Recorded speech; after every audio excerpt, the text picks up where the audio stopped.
Hi and welcome to the Wilson Chala's YouTube channel. We are dedicated to preserving and sharing Zambia's rich history through topics like culture, politics, finance, and education.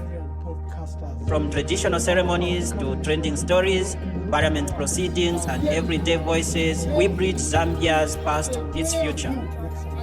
Join us in building a timeless digital archive. Don't forget to subscribe, like, share, and now let us explore the story you've been waiting for. Leaving a nation since the passing of Michael Sata, the former president of Zambia. Here is what happened. In honor of this remarkable event. Hello everyone and welcome back to my YouTube channel. This is your trusted source for balanced commentary, analysis, documentaries, and latest development from Zambia and beyond. In today's video, we'll carefully examine today's topic by separating the facts from opinions, providing context, and helping you understand why this story matters. I encourage you to watch until the end because the last section always contains the most important concepts that you need to watch. Now let's start the video. It's been declared that he has won the election and is on to his second term and there should be an inauguration. But the electoral cycle requires that you campaign, you vote, and if there are any disputes, they are settled. In the past, a new president who's declared will become president within 24 hours. We changed the law because we knew that election petitions were academic. So we included that before the president takes office, who's been sworn in, if there have been irregularities, if there have been crimes against the electoral process, if there have been abuses, especially by the incumbent, that those matters should be determined by the Constitutional Court. That was a drastic change that took place in 2016. No longer within 24 hours, a new president could not be sworn in until electoral disputes were resolved. And the 14-day window was given.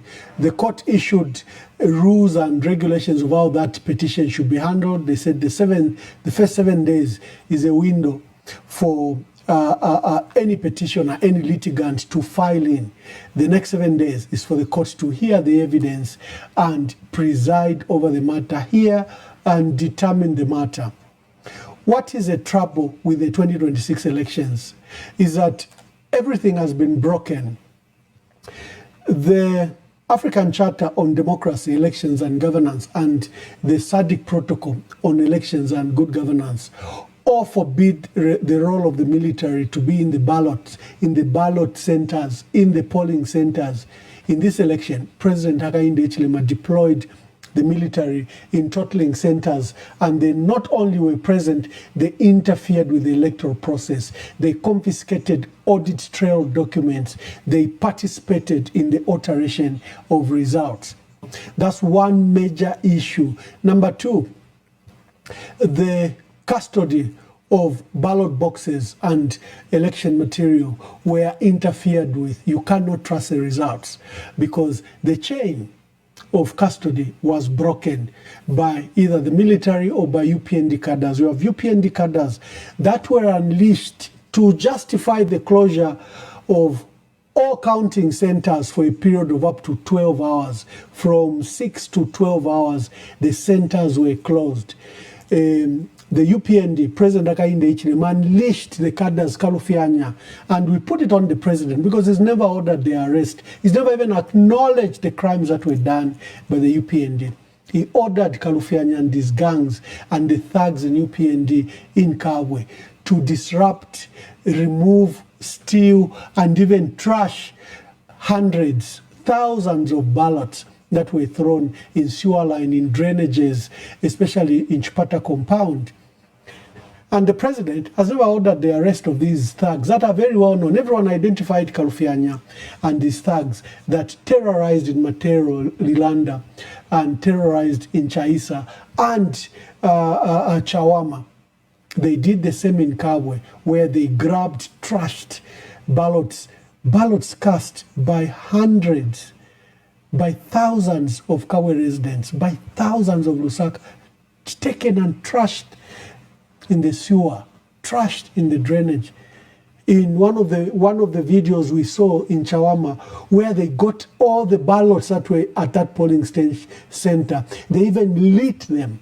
President Hakainde Hichilema has never ordered the arrest of those thugs, well-known UPND thugs, who you can identify in the electoral process, I mean, in the cameras and videos. And it comes to the issues of ECZ saying our electoral officers have been attacked by the UPND. She didn't finish her sentence, and she chose to close all centers, totaling centers countrywide, because the UPND had attacked a few centers in Lusaka, Chawama, and Kabwe. And what did we see? We saw soldiers storm, soldiers change results. We saw soldiers, facilitate the alteration of results. So, two critical issues that has nullified this election. Number one, the presence of the military in totaling centers, something that's forbidden by the African Charter on Democracy, Elections and Governance, and the protocol, SADC protocol on elections and good governance, were breached by that action. Second action, the chain of custody was broken. You therefore cannot trust the results that were led. Mission observers raised other matters, such as the overinflated numbers that President Hakainde Hichilema gave himself in Southern Province and places like Solwezi, and places like Munali, where the Mundubile had a runaway lead. Even Lusaka, places like, Kibombwe, winning with almost 80,000 margin, and that is wiped out to give like a sweet to Chitambala Mwewa, to give to Christopher Shakafuswa in Mandevu. They were handing over these like sweets, changing the results. This election is not only should be nullified, but the crimes that were committed against the electoral process are very, very critical. Now, what has President Hakainde Hichilema done? He has proceeded to ensure that he's sworn in. His mandate expired. He's a caretaker president until a new president is chosen by our people. Our people choose a president. He trashes those results. He sends the military. They alter the results. And now he's heading to an inauguration, and hapless people like the Chief Justice and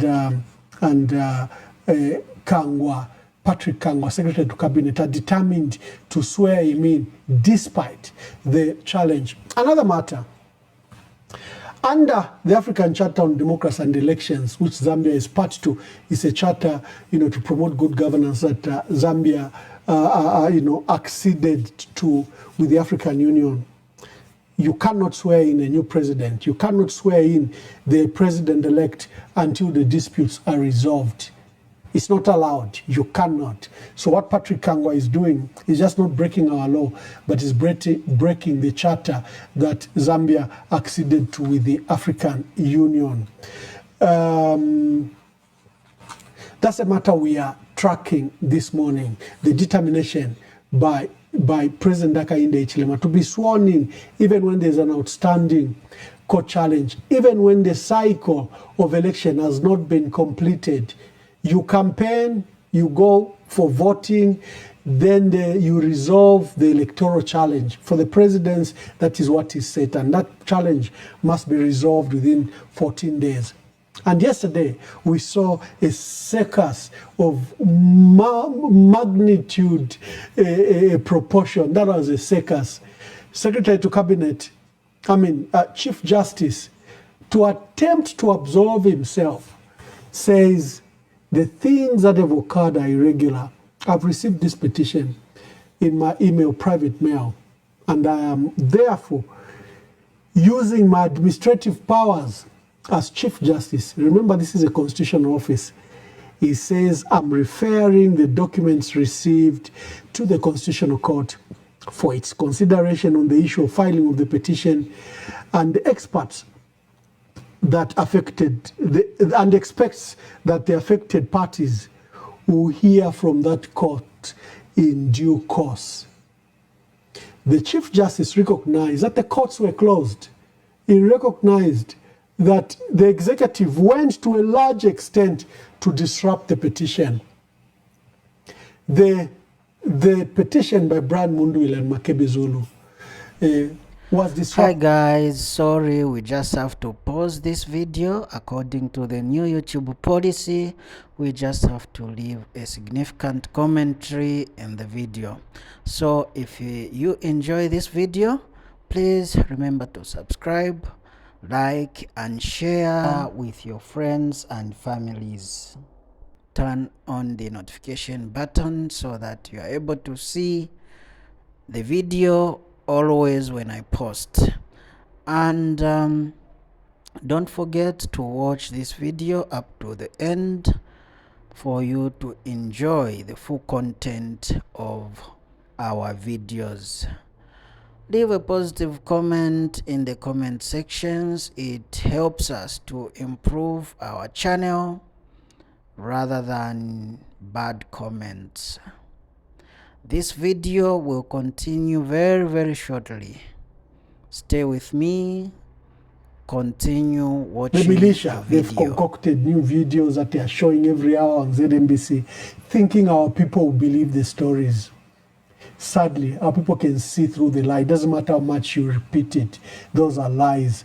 And yesterday, when we were reading what the papers say, we talked about the 79 that were arrested in New Kasama.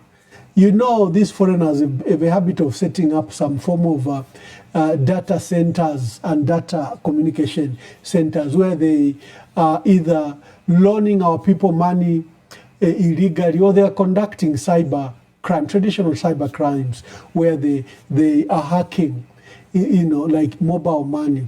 And that was a story that was released. 79 arrested, computers confiscated. By yesterday, someone decided to tell a lie that this is connected to subterfuge activities. They want the story to grow like it's related to the militias. Come on. How cheap and amateurish can you be? But that's how desperate they are to fish for evidence that should allege that Brian Mundubile and Makebi Zulu formed a militia. Why would you form a militia when you're popular? Why would you? When hundreds of thousands of Zambians were receiving you wherever you, why would you do that? Why would you do that? And the Patriotic Front, which was led by Given Lubinda until just a few months ago, peaceful. There are many times we pressured Given Lubinda to allow our people to go and protest nationwide. And Given Lubinda provided the best leadership under the circumstances. He is also a firm believer in peace building, peacemaking and peace building. Even when the PF had capacity to conduct countrywide demonstrations, Given Lubinda didn't allow it. So why would anyone go to form a militia? I remember both Brian Mundubile and Makebi Zulu are from this PF until just a few months ago. They're trying very hard to make the militia story stick. And for me, it's high time we unmask the president and the forces behind it. Tony Blair, what is his interest in our country? Why is he pushing this line where lives have been lost? First Quantum, what is your interest? Why are you pushing this line where people whose lives have been lost? This Greg Mills is just a mercenary, and we know that he's a mercenary and he promotes his own interest. We need to unmask the forces that are pulling the puppet of President Hakainde. We need to unmask and show that this is no longer about our people. This is no longer about our democracy. That there are forces behind the president that are making him do this, kill our people, defile our democracy, conduct a coup d'etat. We need to identify those forces and call them by name, if possible, write to their governments about the crimes they are committing in Zambia and in Africa. Ladies and gentlemen, let's review the newspapers and let me see if my guests are in. If my guests are not in, I'll proceed because, like I said, we need to conduct this in a very short space of time of the day. What are the newspapers saying? Let's start with News Diggers. News Diggers is quoting the story from Cabinet that there's conflicting position, but Secretary of Cabinet says the judiciary will proceed.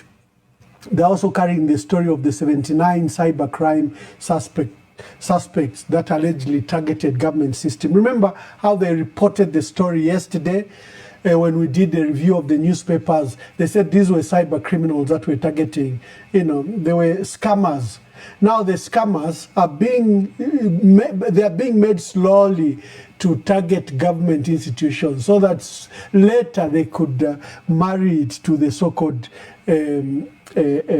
militia story, how desperate. They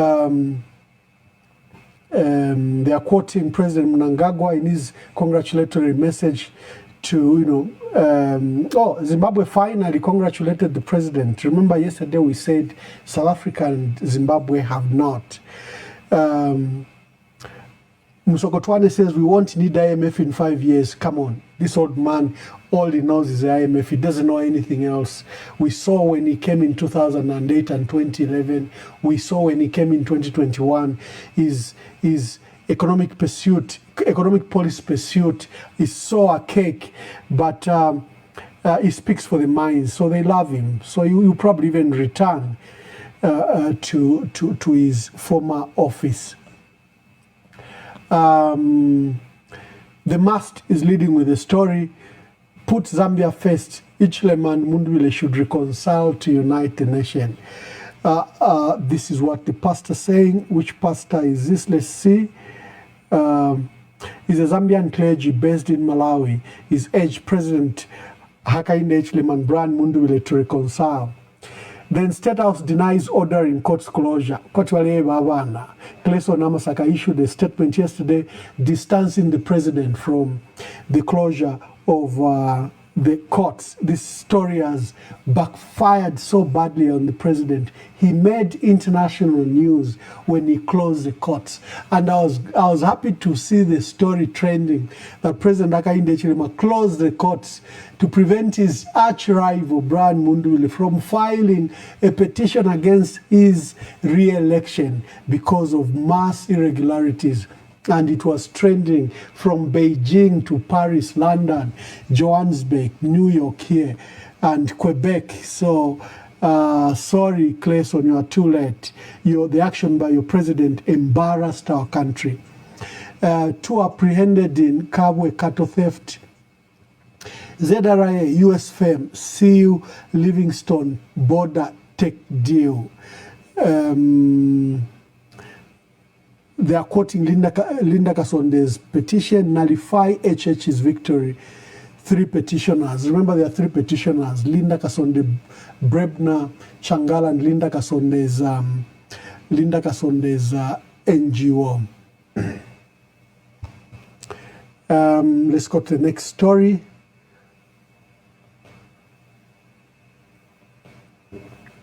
The Real Times is also quoting Linda Kasonde, that she had stepped up. She's become a hero of women. She was already a hero by being the first Law Association of Zambia president, but her role has been reignited by this petition she took. Chabona wataba Muzambia na bachepa banshindo, like Mama Chikamoneka says, and Linda Kasonde stepped up, accompanied by Brebna Changala. They filed this petition even under these difficult circumstances. Which other newspaper? Daily Nation. Let's go to the Daily Nation.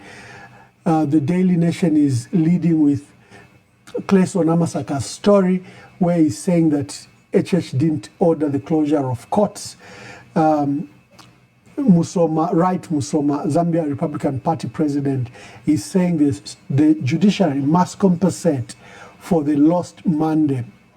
Chief Justice confirming that he has received the petition. The judiciary has received the petition.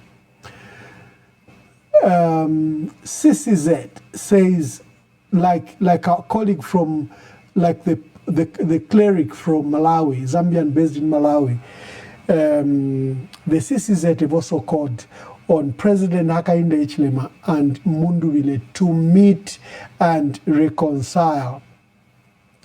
The other stories regard the 79 cyber criminals, that were arrested on Sunday. They've reported it properly. Someone is trying to turn this into a subterfuge story.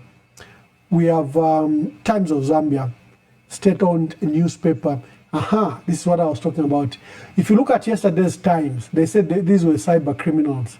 Now the 79 are being linked to subversion. And they're also quoting the Secretary to Cabinet stating that HH swearing in is on. But Chief Justice says we've received the petition. And they're also quoting Clayson Amasaka's story that the president didn't close the courts. And the last, of course, is truly your own newspaper, EMV newspaper. It speaks the truth. It speaks the truth to power. No links, no adverts, no nothing but the truth. We owe no one any obligations. So we are at a space where we can speak the truth without fear of recrimination or anything. We speak the truth. That's the goodness with our newspaper. And we've called it for what it is. The president's action, and we've catalogued, is a coup against democracy. And that Chief Justice confirmed private email petition, and that Zambia has become an autocratic state. Those are the newspapers of the day. I can see one of my dear brothers has joined me. I don't know if he had the time to look at the newspapers, but he has joined me.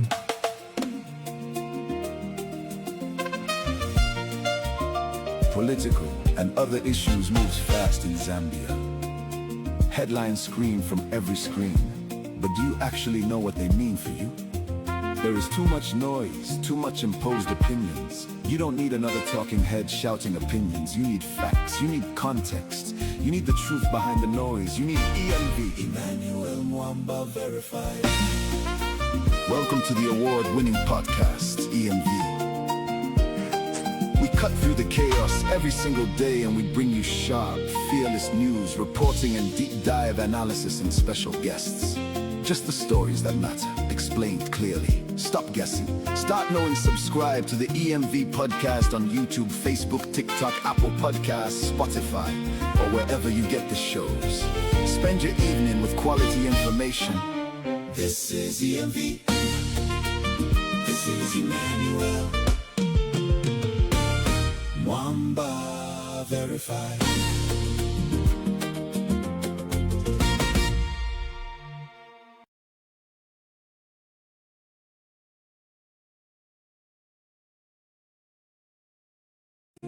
We frame key facts to provide a balanced perspective, set the national agenda, and focusing on cross-referencing newspaper coverage with primary data, expert and special guests to offer an in-depth look at daily stories.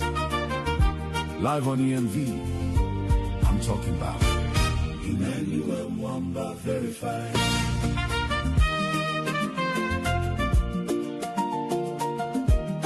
As I've said already, Okay. I've not come across a single man in politics who is today thinking of spreading Zambia. Okay. Apart from this is my man in Zimbabwe, this is the southern province. What is he tried to do that, I think, but he didn't succeed. This what is Okay, so we... no, I think he will finish it at all. Okay. This is my southern province.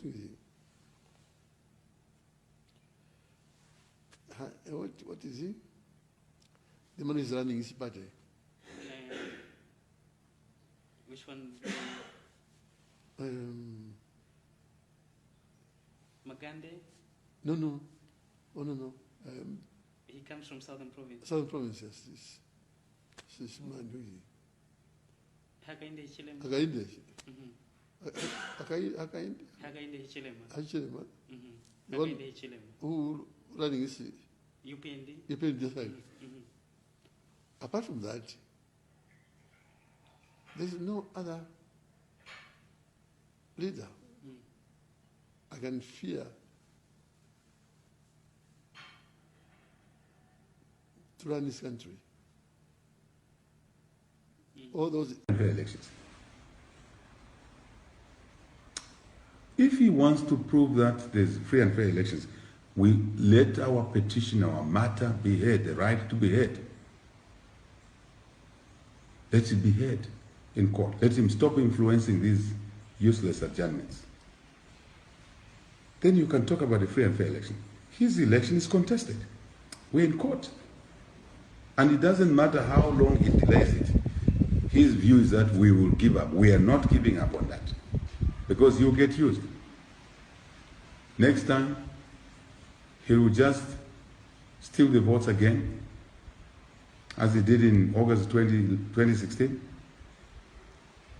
Somebody will petition, then he will instruct, as he abuses judges, he will instruct the judges to say, sit on the matter.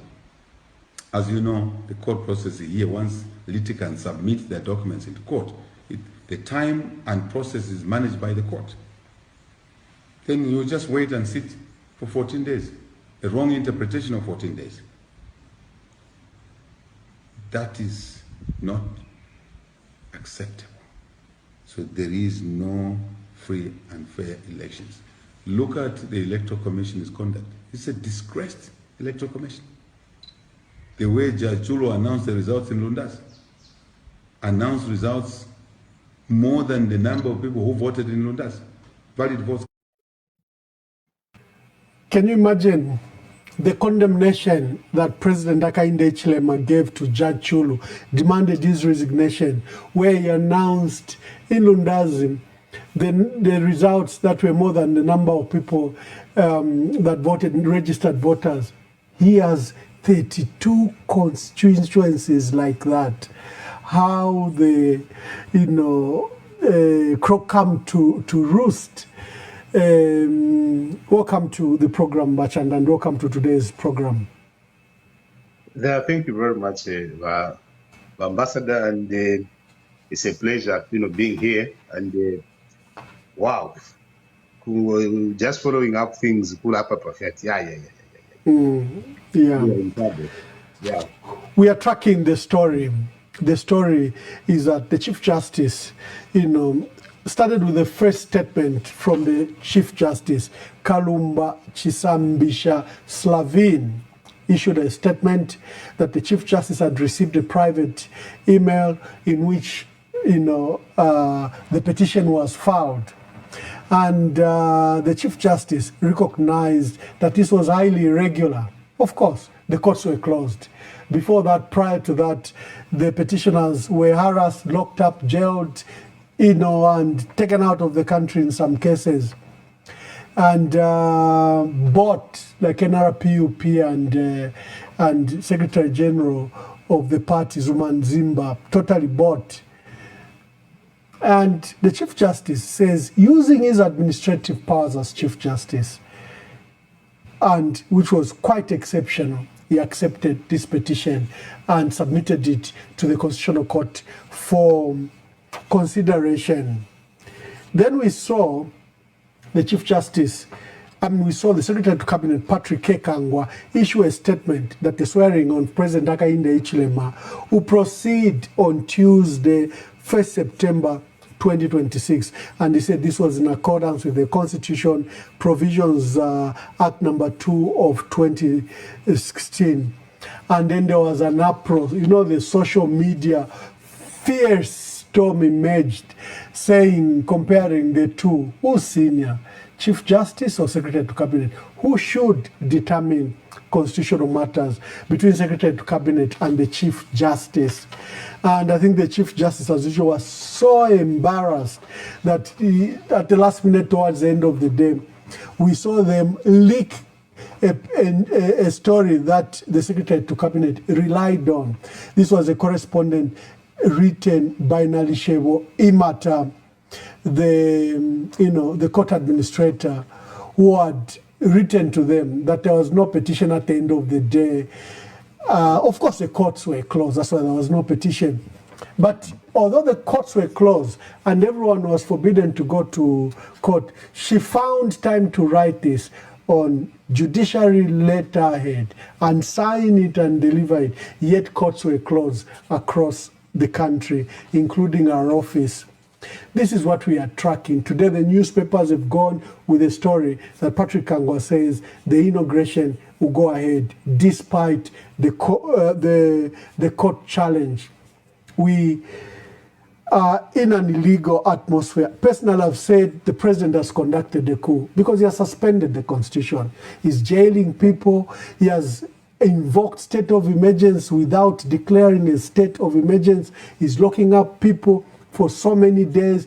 He can close courts.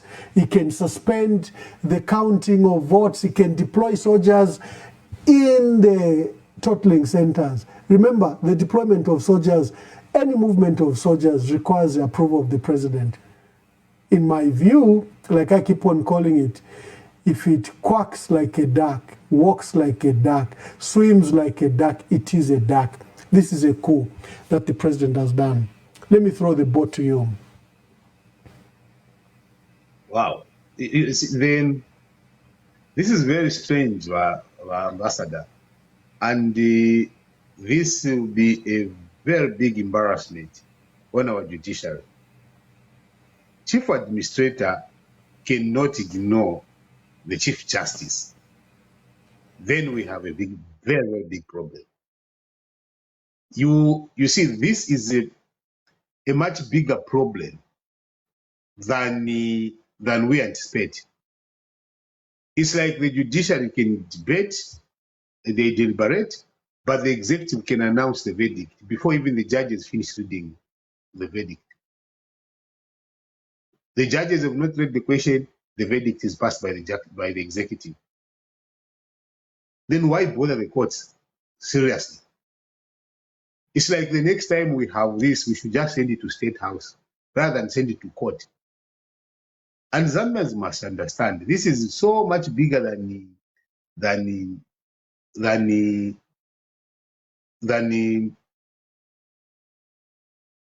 political parties. This is going to the very core of our constitution. The issue of the constitutional court vis-a-vis the Supreme Court and vis-a-vis the constitutional president, vis-a-vis the Chief Justice, everybody knows that the Chief Justice is administrative, is a head of the judiciary. And the Secretary to Cabinet knows that the executive does not supervise the judiciary.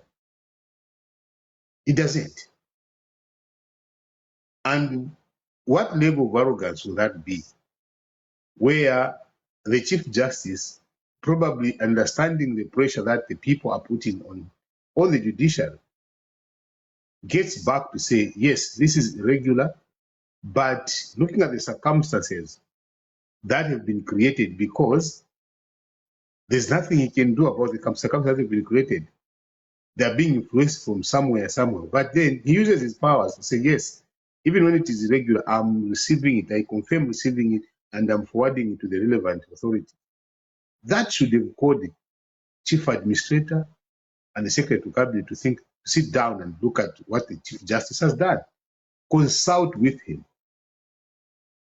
Now he goes ahead and he announces that, oh, we're going to rely on what they're going to rely on what the Chief Administrator has done, and therefore the inauguration will go ahead. It can't be like that. It can't be like that. The Chief Justice needs to be consulted. They need to get back to him, sit down, probably away from the cameras. Sit down and look at what is provided for in our Constitution, and also what the people, the owners of the Constitution, are saying.